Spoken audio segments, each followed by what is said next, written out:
Romantic मौसम आहा बादल पनि कस्तो निलो ढ्याक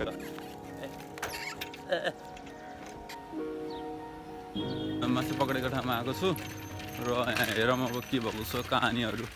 hello and welcome to my channel guys. अनि आज पनि परेको छ साँझ र भर्खर घामसाम डुब्यो र क्लियर मौसम छ। आज चाहिँ हावा बेला छ अनि अब चाहिँ फेरि आज पनि अब भ्लग गराउन जानु पऱ्यो नि त। अब साइकल चाहिँ रेडी गरिसकेको छु मैले त्यहाँ। अनि त्यसपछि अब त्यहाँबाट चाहिँ अब हामी जानुपर्ने हुन्छ। आज कता गइन्छ थाहा भएन। अब लोकेसन जहाँ हुन्छ त्यति जाने हो। हावा खान निस्किने मस्तसँग खुल्ला एरियामा जाने भने हो। आज फिल्ड जस्तो छ एउटा त्यतिर जाने भनेको। अब के हुन्छ हेरौँ। अब यहाँबाट चाहिँ म घरबाट चाहिँ निस्केको। By by. अहिले चाहिँ म यहाँ पुगिसकेको छु आफ्नो गल्लीबाट निस्केर अब मेन हाइवेतिर यतातिर सरेर। अनि म चाहिँ यतिकै तुफानमा जान्छु अनि उहीँ गएर एक्सप्लोर गर्ने हो टक्क लाएर फिल्डको। अहिले चाहिँ म फाइनली फिल्डमा चाहिँ आएँ। फिल्ड चाहिँ यो हो। साला यहाँ फुटबल खेल्यो होला भनेर हेर्न आएको त भैँसी चराएर आएर रहेछन्। फिल्ड चाहिँ यो। फिल्डमा एक दुई राउन्ड हानौँ। ऊ त्यहाँ रहेछ जाने जस्तो ठाउँ त्यता जाम्नु। एक्सिडेन्ट भएन। अब म चाहिँ ऊ त्यहाँ जान्छु। यहाँ त कुरो रहेछ। अब यस्तो सुस्त जाम साइकल लिएर। बाटो त कालो छ। हाम्रो साइकल पेल्नु पर्ने हुन्छ।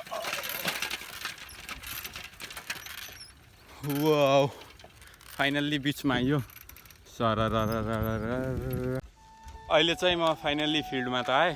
फिल्डमा हावा मस्त चलिरह। क्या मस्तको सिन छ। रोमान्टिक मौसम आहा बादल पनि कस्तो निलो ढ्याक देखेको के।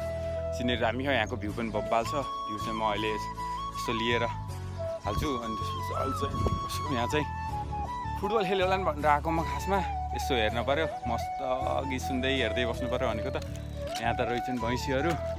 भैँसीहरूले मलाई नै हेरिरहन्। एमा आज हान्ने हो नि क्या को परिया जस्तो। म चाहिँ यत्तिकै अब एक दुई राउन्ड हान्छु यहाँ साइकल।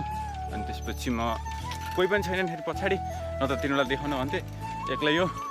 एउटा हातमा ह्यान्डल एउटा हातमा मोबाइल लिएर यत्तिकै हिँडिरहेको। अनि अब चाहिँ यहाँ राउन्ड हान्ने।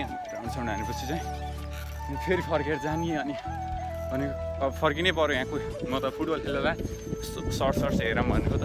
आहा हावा त हाई मैले कति राम्रो देखिरहेको होला गाइस। यो चाहिँ हाम्रो भिलेजको सिनेरी।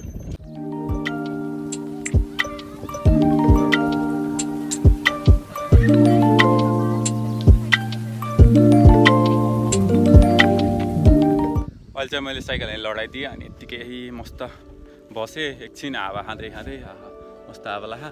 त्यसपछि म चाहिँ आएको यताबाट। त्यहाँ पानी खानेको जस्तो यस्तो देख्यो होला नि टङ्की। त्यो चाहिँ हाम्रो पानी खाने हो। र यतातिर हल्का बजार देखेको त्यो चाहिँ चनौटा त्यहाँ हो। त्यहाँबाट चाहिँ म साइकल कुदाउँदै यहाँ फुटबल म्याच हुन्छ नि त। फुटबल म्याच हुने यता खासमा त्यहाँ भैँसी चराइराखन्। भैँसी अब के भन्ने भैँसी चराउनलाई त। भैँसी चराउनु पहिला फुटबल खेल्थ्यो अचल भैँसी चराउँछ। अनि यतातिरको चाहिँ सशस्त्र क्याम्प हो। यता माथिको रुख भएको त्यो बारे खान। यहाँ चाहिँ मस्त हावा लाखा। घर केही छैन पुरै खुल्ला क्या। आनन्द मस्तको सिन छ। म अब एकछिन अब मस्त बस्छु। अनि त्यसपछि बल्ल म यहाँबाट जाने हो। नत्र नि दिउँसभरि गर्मी भयो नि त घाम खाएको। अब यहाँ शीतल खाम एकछिन।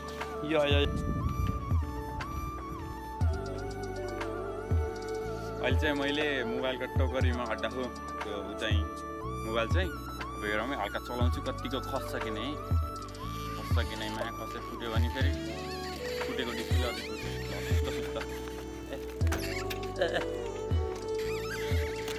Guys enjoy the video. तरिका खस्यो भयो। अहिले यो उसको चक्करमा मोबाइल फुट्छ र अनि आनन्द हेर्न क्या दामी मौसम के। ओ माई गड यस्तो बेला त हाय क्या मस्तको सिन छ। हावा सर्ट चल्यो। तर म एक्लै छु कोही छैन यताउता। अनि भैँसी छैन उतातिर त्यति हो। अरू कोही पनि छैन। म यत्तिकै यहीँ यो सब देखाइरहेको छु। मौसम देखो बा गाइज। मौसम त देखो। मैले चाहिँ यहाँ साइकल चला यस्तो गोलो पारिसकेँ। कसैले भिडियो गरिदिने मान्छे नै छैन। न त भिडियो गर्न हुन्थ्यो। चलाएको यसो हावा चाहिँ लाहा। अब एकछिन बस्छु 15-20 मिनट फ्रेस भएर अनि बल्ल म जान्छु घर। या कोही मान्छे आयो भने चाहिँ उसलाई छोप्न भनेर भने मैले गराउँछु। कोही छैन यहाँ। कोही भैँसीलाई भन्न भएन। अरू कोही छैन यहाँ। भैँसीहरू मान्छे पनि उता टाढा बसेछन् क्या। फेरि त्यही भएर कोही आएछन् भने है म चाहिँ अहिले त्यहाँबाट निस्किसकेको छु र बाटो छु एकदम कचडा कचडा गडाङ गडाङ गर्दै 15-20 मिनट जति बसेँ योगा सोगा यसो हाने अनि त्यसपछि अब निस्किनु पऱ्यो नि त भनेर अब निस्किनु लागेको आनन्दको छ अब घरतिर जाने भने अब हेरौँ बिच बाटोमा मैले चाहिँ अनि आउँदाखेरि त्यहाँ माछा पक्रेको देखिरहेको थिएँ यदि त्यहाँ तिनीहरू छन् भने चाहिँ माछा यसो समातेको हेर्नु पर्ला छैनन् भने त के गर्ने ल जानुपर्छ अब चाहिँ त्यहाँ माछा यदि पक्रेछन् भने हेरौँ लगायत अब चाहिँ म यहाँ माछा पक्रेको ठाउँमा आएको छु र यहाँ हेरौँ अब के भएको छ कहानीहरू सर आएर माछा समातेकै हो त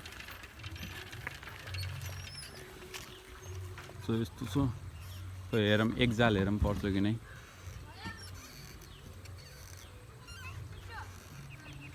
त्यहाँ माछा समातेको ठाउँमा चाहिँ होइन मलाई चाहिँ भिडियो नबनाऊ बाबु भने होइन अनि त्यसपछि ल मैले भिडियो बन्द गरिदिएँ कि नबनाऊ भनेपछि ल ठिक छ किन अरूको विपरीत गरिदिने भनेर भिडियो बन्द गरेँ अनि त्यसपछि मैले सोधेँ भिडियो बन्द गरेर होइन अनि के गर्नु हो र अङ्कल अनि यस्तो भिडियो नबनाउने भन्नुभएको केही हुन्न यस्तो ब्लगरमा अलिअलि देखाउँछु केही हुन्न भनेको होइन म चाहिँ यो मान्छेले अरूले हेऱ्यो भने मलाई के भन्छन् यत्रो ठुलो मान्छे बेरोजगार काम सामना गरेर माछा पकड्न आँखा भन्छ यस्तो हाँसो लाग्यो नि अब म त एकदम बेरोजगार भएर यस्तो भ्लगर भ्लग गरिराखु भने मैले ल ठिक छ बाबु तिम्रो त उमेर छ सुहाउँछ तिमीलाई म त माछा पक्रिरहेको छु मलाई सामना त्यही भन्यो होइन त्यसपछि त मेरो भिडियो चाहिँ प्लिज कट गरिदिनु भने भन्नु खोजेको नराखिदिनु भन्नु खोजेको थियो त्यसले नराख्नु भन्थ्यो के गर्नु अब अलिअलि ब्लर गरेर राख्ने अनि अहिले चाहिँ म यो बगैँचामा छु यहाँ चाहिँ पहिला आँप थियो यहाँ साला छिर्न दिन्थेन भोसडी त्यसले अहिले चाहिँ अब आँपे होइन अब चिल पारामा ढक्कलाएर हिँडिरहेको छु म चाहिँ अब चाहिँ म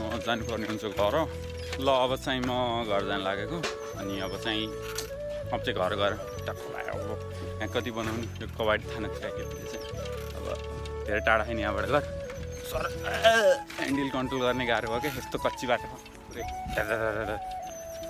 ल अब चाहिँ घर गएर गाइज ल bye bye bye bye bye bye bye by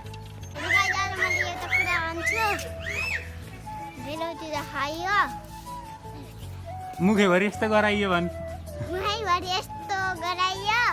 चोरेर खाइयो ल भयो तिमीलाई ल म चाहिँ अहिले आएँ नानीले चाहिँ एउटा कुरा भन्छ एउटा कुरा भन्छ भिडियोमा भने त्यसपछि ल भन नि त भनेको त बेलुती खाइयो मुखभरि यस्तो गराइयो रे पुरै उ भयो थोपे भए त्यही भएर म चाहिँ आफ्नो घर राजाको घरमा आइपुगेँ र अब चाहिँ आज चाहिँ त्यति गर्मी भएन हिजोको जस्तो पहिला त हिजो त लास्टै गर्नुभएको छ त गर्मी सक्नु भएन आज हावा त्यति बढी चल्छ नि त्यति घाम पनि छैन र मौसम पनि एकदम क्लियर थियो मजासँग घुम्यो अब चाहिँ एकछिन रेस्ट गर्नु पऱ्यो पानी सानी खानु पऱ्यो